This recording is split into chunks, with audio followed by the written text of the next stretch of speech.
Do you want to know how to turn a simple business idea into a business that gets you featured on Shark Tank and gets more than $20 million in sales? If you said yes, stick around to find out how powerful ideas can be. Noam's going to share with us how they managed to come up with this wonderful idea and many other ideas, how they validated them, and how you can do the same. The problem with this product is it is too good. You say, but why do we need to make so much margin? It's nuts. Although it's scary, it is the best thing you could do to your business. Okay. And if you pull, look how strong it is. Pull as hard as you can. I'm going to give you the $200,000 at 10%. And we made a product that went into QVC that just went crazy. I'm going to show you why they're better. You can have a genius idea that never came to fruition or a silly idea that made millions of dollars. Before we get into it, make sure you smash that like button, subscribe to this channel so that you don't miss any of our videos, and let's go talk to Noam. You guys, we're here with the owner and founder of Bambooee, Noam. Thank you for joining us here. Thank you, Paul. It's a pleasure. Our pleasure as well. Let's start with your story. What an incredible, fun product. Why did you decide to start Bambooee? What's your background? Well, I didn't finish college, okay? You can say I'm a dropout. I love business. I've been being an entrepreneur since I was like 6 years old, and I always have sold things. And my wife one day in the kitchen table said, you know what? She read an article saying that there's only about 12% or 20% left of the Brazilian rainforest, and she says, I'm not going to use any more paper towels. I'm not going to use anything made of paper. Right. You need to figure something out. Took me about 3 to 6 months to figure out what was the best fiber. And bamboo is definitely the fastest growing fiber in the world. And this is Bambooee. So bamboo is made of bamboo. You can feel it. Okay. And if you pull, look how strong it is. Pull as hard as you can.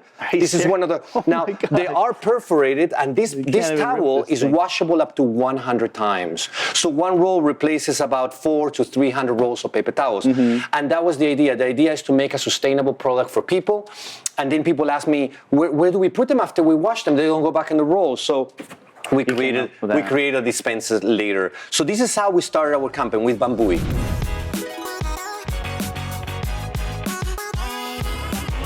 What was the initial budget for Bambooee? I mean, how much money did it take to get the product off the line and just make it happen? You mean like an actual finished box? Yeah. Or you're talking about just product?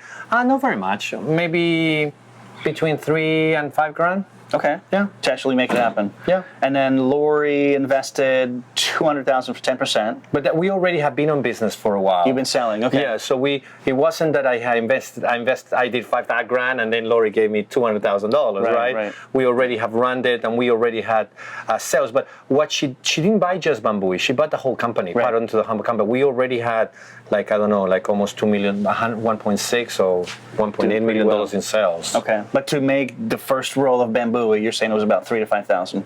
Yeah, it wasn't prototype type deal. I'm talking about trips, expenses, all that stuff, and then my time.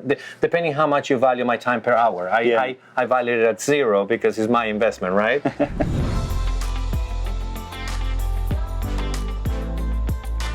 So how is Bambooee different from close competitors, other manufacturers of napkins, etc., eco-friendly, etc.? Tell us anything and everything, please. Well, Bambooee, it is unique, and it is the best eco-friendly towel that you will ever use, because these are washable. What they make them different is that this towel here, this is the towel here, right? It's strong. Now pull it with both hands so you can see. These are very strong. Super strong. They are perforated. And they do actually fit perfectly on a paper towel dispenser. Right. When you wash them, what do you do with them? Well, we created an eco-friendly, water-resistant box where you can put them, and that goes in the kitchen. You wash them back. Exactly. Yeah. Now I'm going to show you how absorbent they are. I'm going to show you why they're better. Now this is full of water. I just put one of the towels there, and it will actually suck up all the liquid. Right? It works as the term is capillary action. You can see it better there. You see that there? All right. Everything is absorbed there, and it doesn't drip. Okay. And just so you can see how much water, it absorbs a lot. And like when a towel is wet, now feel that. Right. When it's wet, just nice and damp. It doesn't work. I'm going to put this water here on this table so you can see. This is damp. it absorbs all the liquid. I'll do it again. It will continue to absorb because it has this affinity for water. It likes water. It attracts water like a magnet. That's why this is an incredible towel, eco-friendly. Do remember, it's made of organically certified grown bamboo. People really like them. The problem with this product is it is too good. So people take a long time to rebuy it. That's awesome. Let's talk about trademarks and patents. If I've got an idea, I've got a design, and I'm thinking, should I patent it now? Should I trademark it now? What are the advantages or disadvantages of doing it early or late? Patents and trademarks are two different things. Right. Trademarks has to do with the trade name that you use. You have to get a designer to design it. You have to put it in a product. It has to be in an actual product before you can actually do the trademark. It's not expensive. You could do it yourself online, or you can get a lawyer or whatever. My advice is do the trademark as soon as possible. Okay? Patents. When you have patents, and you have two types of patents. You have a design patent, which is how it looks, what is the design, and number two is a utility patent, how it functions, right? And when you do that, you have to do drawings, and you have to do prototypes, and you have to, the first day you have the idea, put the date, right? And draw the idea. Interesting, okay. Yeah, the laws have changed a little bit. Patents can be a little bit expensive. Right, that's the big one. But I do recommend, if you like your idea, first do a trademark, and then maybe do a patent. Patents are expensive. You have to know if you decide to do a patent, it is a process, and you should select a good lawyer. Because remember, you pay for them to do a patent, but that's not the end of the cost. Because then the patent office gives you a reason why they're not going to accept it. So then you have to give an answer. Right? And every time you give an answer, the lawyer charges you thousands of dollars. So the charge they give you at the beginning is not the first charge. So you have to discuss that with a lawyer, make a deal before you start, otherwise you can end up spending a lot of money. But if the idea is good and you've tested it and you like it, I recommend you have that. But remember, always in a book, do your drawings, put a date so that they can be proof that you were the first one to come with this idea.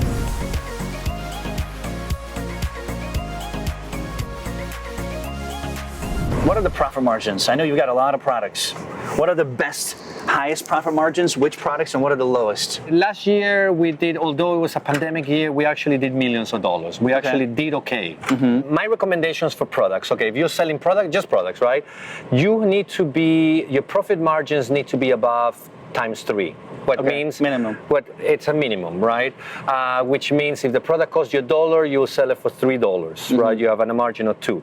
If you're by yourself with your wife, it's a small operation, that's okay.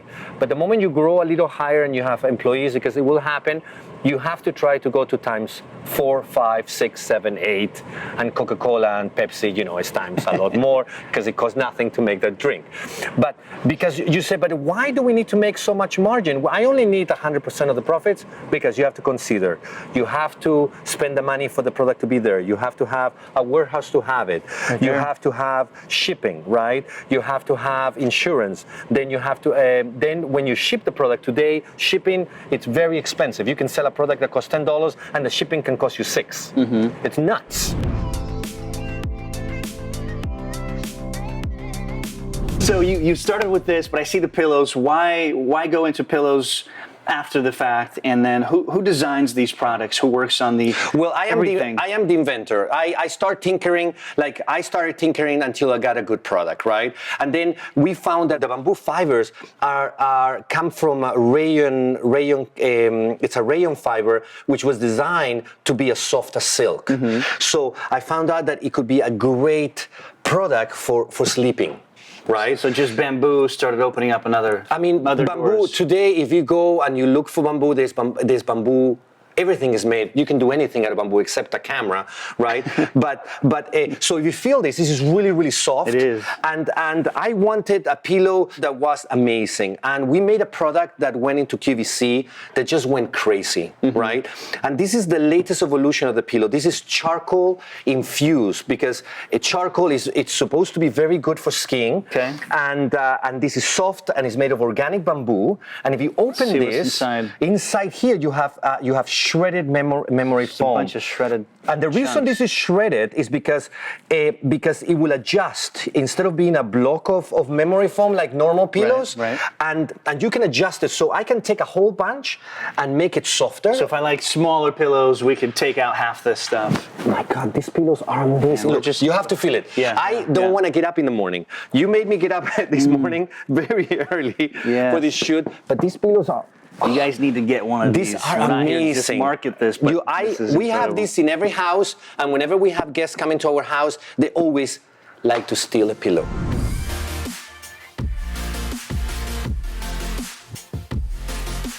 All right, let's talk about Shark Tank. Your experience, how did it help your business after the fact? And would you recommend other entrepreneurs with ideas to pursue this kind of exposure via Shark Tank or similar Absolutely. platforms?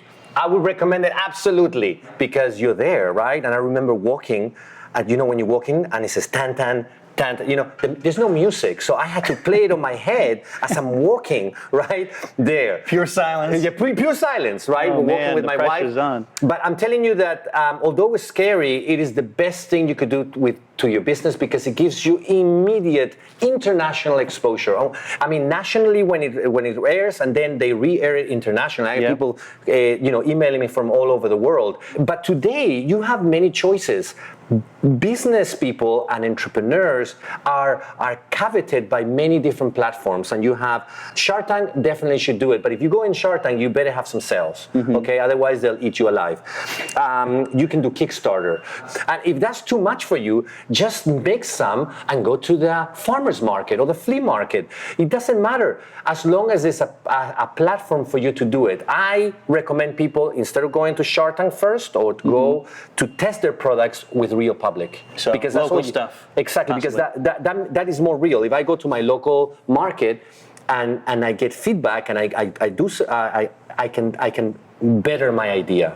I can make it better. I get the response direct from the customer. You guys make sure you check out our blog, upflip.com/blog. It's a great place to go with a ton of articles out there that'll help you understand how to open businesses, go through the challenges, and a ton of other information. So that's there for you. Check it out, upflip.com/blog.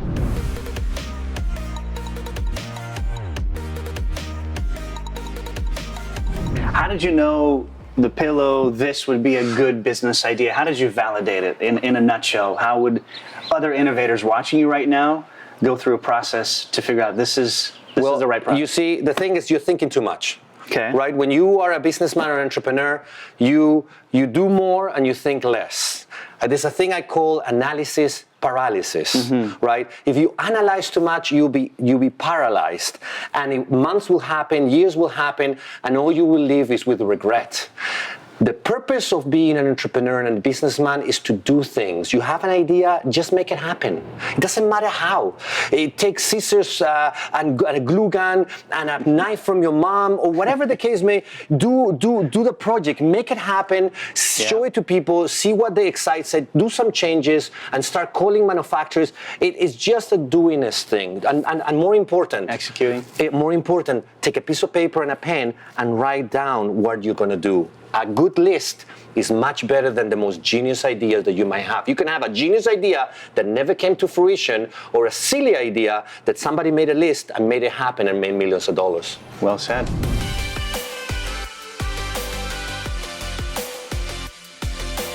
Can you see how soft that is? Isn't that amazing? Incredible. Oh, sorry, we're actually on camera. Okay. I got a question for you. Yes.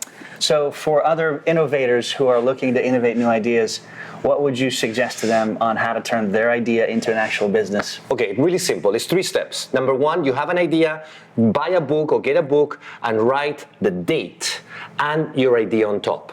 Then write what will be your ideal scene. Where you want to be. Where do you see this like I see myself in a jet and I have these cars, and you have to write your ideal scene. What is the thing ideal for you? Some people will be changing the world, some people will be being rich, some people will be etc. Right? Many different things. Yeah. Number 2, you already wrote your idea, now write your goals, okay? And then look at your actual scene. You have to look at what you have today. You look at the top, you look at the bottom, and there's a chasm in between. There's like a big,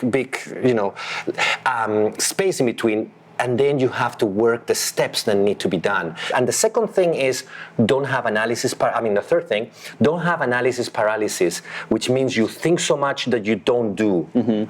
Right? Go to shows, go to exhibitions, look at videos like yours, right? They inspire you, but always do something and then produce an actual part, actual product. If it's a product, produce a product. If it's like, you have one of those amazing laundromat machines and businesses, if you want to have a business like that, go there and talk to an owner, get information. Because information is what gives you the next step to follow. If you really focus on that and don't decide to watch TV from 6 to 2 o'clock in the morning, which is hard sometimes, right? And you have a plan for the next day, there's no reason why you shouldn't make it. All right, you got a deal with Lori on Shark Tank. What's it like to work with Lori? How much input she actually provides? Just out of curiosity, our audience loves to know how often you guys talk. The reality of the follow-up. We were very lucky. We actually wanted Lori, and Lori is the best shark out there. And we got into, thanks to her, we got into QVC, and the doors opened in many, many ways. What happened as far as the deal with Lori? We got exactly what we asked for, right? Okay. We wanted like $200,000 for 10%, and she gave us exactly that. And all I can tell you is that you can own 100% of zero, of a company that doesn't do very much, or you can own 90% of something that explodes. I will take 90%, or even if it's less, of something that explodes, because the exposure that you get in Shark Tank and the amazingness of our shark, for example, but all sharks are good. I mean, they're sharks. I mean, believe me, that's why they're called the Shark Tank. But once they're your partner, they're on your side. Yeah. Does that make sense? Yes. What's the percentage of QVC sales, your online sales, Amazon sales, overall with your $20 million business? Is that something you can share with us? How much is coming from QVC, revenue, It's a good question. It's a very personal question. It's like saying, open your bank account and show me. But I can tell you that QVC is big, in the millions of dollars. Okay. Amazon, it's a love-hate relationship. If you want to go on Amazon, we hear that all the time. Just don't do it. Don't do it. They have no respect. That's no respect. They feedback will cut you from off. a business person. Yeah. Amazon. I mean, it used to be great, and then Amazon themselves, what they do, you wouldn't believe this. If you do well with your product, they'll promote it to other people, so they will do your product as well. Huh? How about that? Not only that, but you will get people from abroad, right? From other countries, let's say Asia. I'm not going to mention a country, and because they don't have to pay tariffs, right? They pay no tariffs. We pay all the tariffs. Our product's more expensive. They sell it cheaper than you. They copy your product. They do all kinds of horrible things, and then your sales go to crap. And if you say something or do something, they will do a complaint or something, and your product will get pulled out of Amazon, because everything is like algorithm based. Exactly. Yeah, There's not a person to talk to.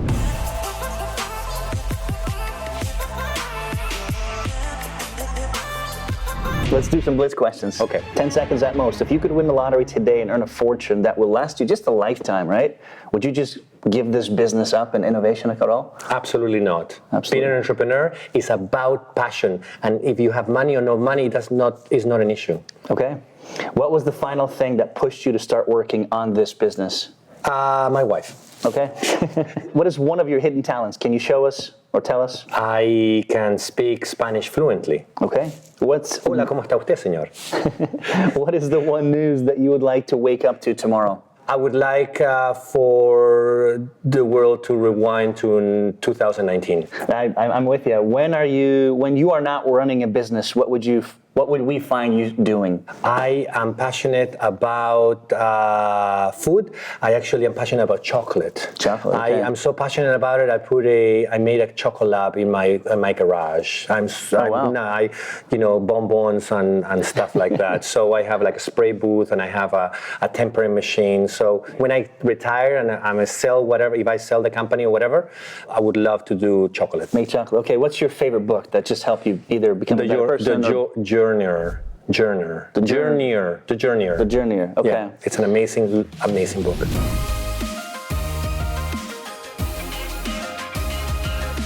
I wanted to talk a little bit about Amazon FBA, right? A lot of the companies we've interviewed do business with Amazon. Some are leaving Amazon for one reason. I want to hear your experience with Amazon FBA. Well, nobody will want to tell you about Amazon because a lot of the revenue can come from Amazon. Nobody wants to say it, but they do not take care of their vendors. That's just what it is. It's such a big company and has so many pieces and stuff and they want to be bigger and bigger and bigger, that I think that they do not respect the American business. Because what happens, you have Amazon that was in America first, and then they expanded and they went to Asia, and now what's happening is that all us vendors from the US had gotten affected by that expansion. Imagine if you're in Asia and you copy somebody's product because it's selling well, but you don't have the same consequences, legal consequences of somebody breaking the law in the US. And there's nobody to talk to in Amazon to help you.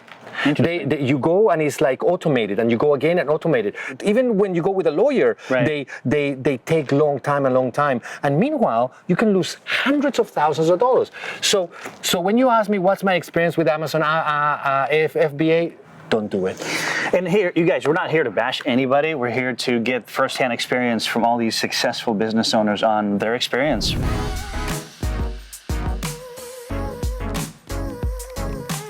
So how early in the process of the idea do you think entrepreneurs or innovators need to create a prototype? Immediately. Immediately? Yes, immediately. And if they can't do it themselves, who are they going to? No, anybody can do it. Look, imagine I want to do, I see your camera guy there is wearing flip-flops, right?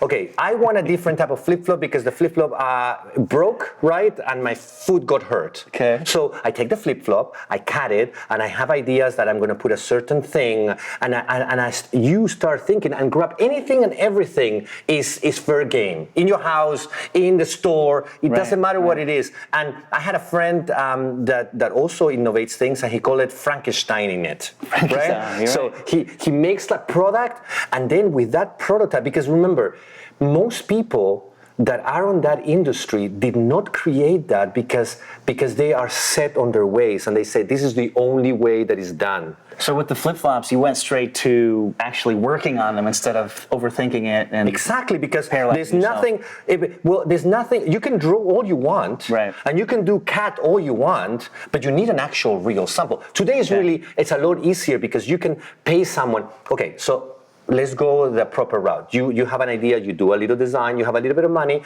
or you have a friend, you ask him to do a CAD file, which is a drawing, right? 3D drawing. And then you go and you find online a 3D printer and they print it. And it looks exactly how it would look. I mean, that's how easy it is today. In my day, we Frankenstein in it. I see. Okay, so do it right away, guys. You have an idea, come up with a prototype.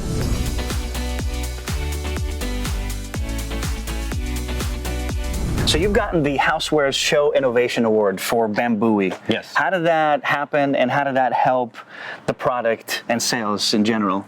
Well, I haven't thought very much about awards before then, but when you get awards, it's very nice. Feels good? Yeah. It's a big organization where we do trade shows. That's where we got it's a new product when it was new. And the way that you can use them is for buyers when you're trying to get into stores, or you're getting PR.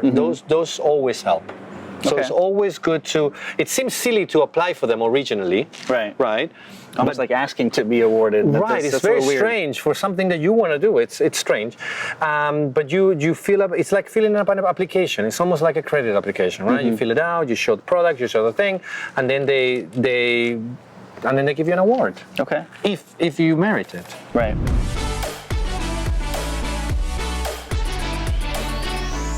Okay, so you're talking about flip-flops. Where's that flip-flop? All right, so Ronan, give me your flip-flop. Okay, so this is your camera guy's flip-flop, right? Yeah. It's dirty and stuff, but as an entrepreneur and a business, you shouldn't be afraid of getting your hands dirty, right? Right. Or smelly, right? Smelly too, yeah. Pretty smelly, Ronan. Okay, so let's say that this part broke, and when you were walking and you hurt yourself, my foot's got a cast on and then you decide to create a lock and change the material here, and you start Frankensteining it, right? You cut it, you add it, you glue it, you staple it. Basically. It doesn't matter. Cut it with scissors, cut it with a knife, do whatever it needs, and then test it, and then do it again. You know the Dyson? I think he did like hundreds of prototypes before he got the perfect, he called it the perfect suction. I cannot do the British accent, right? Let's give this back to Yes, Ronan. let's give it back to Ronan. Thanks, Ronan. Ronan. But anybody, you can do it. You can do that with anything. It could be a new item for cows. It could be a new idea for a camera. It doesn't matter if somebody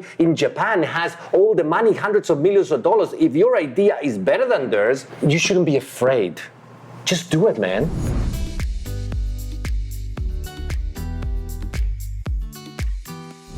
So in terms of additional new product development that you're working on, walk us through that.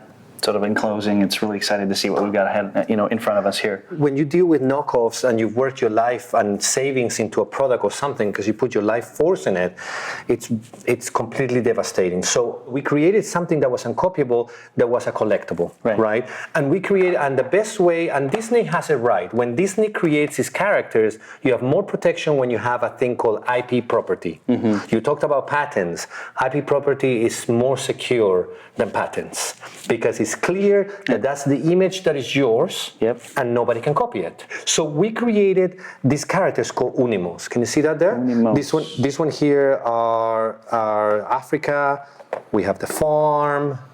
These are really cute. These are the kitties, right? Yeah, fun looking. And then I have, these are our ninja dogs, which are really awesome, and so forth, and so forth.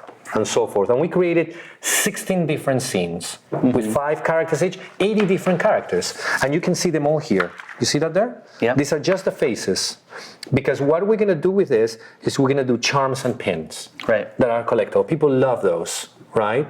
And a customer, instead of buying one thing, like one roll of Bambooee, if they like it, they end up buying all 80. What's amazing about this is that this in here, this collectible is also an NFT. An NFT is a crypto type of product, right? So you have this together with the NFT attached to it. And we created this app where people can actually trade. They can scan the item here, right? And they will scan an item. You press scan there. And they can trade anywhere in the world. You can have someone in Russia, and you can have someone in the US or China or South America, and they decide to trade on the app, and boom.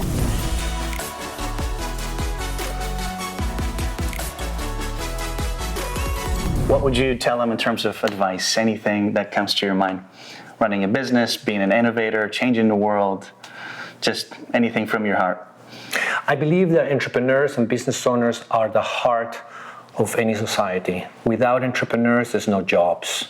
Without businessmen, there's no innovation. There's no new things that happen. There's no economy, right? So when you're feeling down, just remember that you are giving jobs to people that have families, and without that job, they wouldn't be able to live. And just remember that whatever business you decide to do, make sure it's something you like doing, because you're going to be doing it for a long time. It's like a marriage. So, and my last thing for those who are not that yet and are thinking of being it, you do not learn business in school. I know a lot of people at schools teach you that. You just shocked a lot of people. Yeah, that's good. You do not learn business in school. You learn to be a worker in school as a business owner, okay? It's not a bad thing, because you get a job and it's good. But if you want to be a business owner, you don't need to go to school and spend $40,000, $50,000, $100,000, $20,000 in debt just to start doing business. That's actually bad business.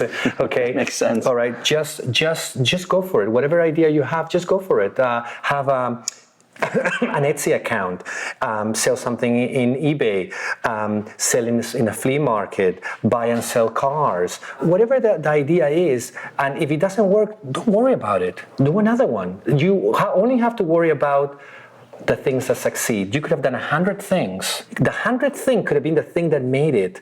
And at the 98, you say, oh, I'm not good at this.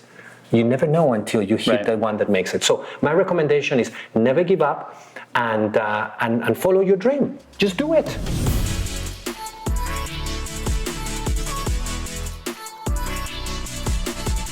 Guys, as always, we've got something very special for you from the people that we interview. So, Noam, tell them a little bit about that.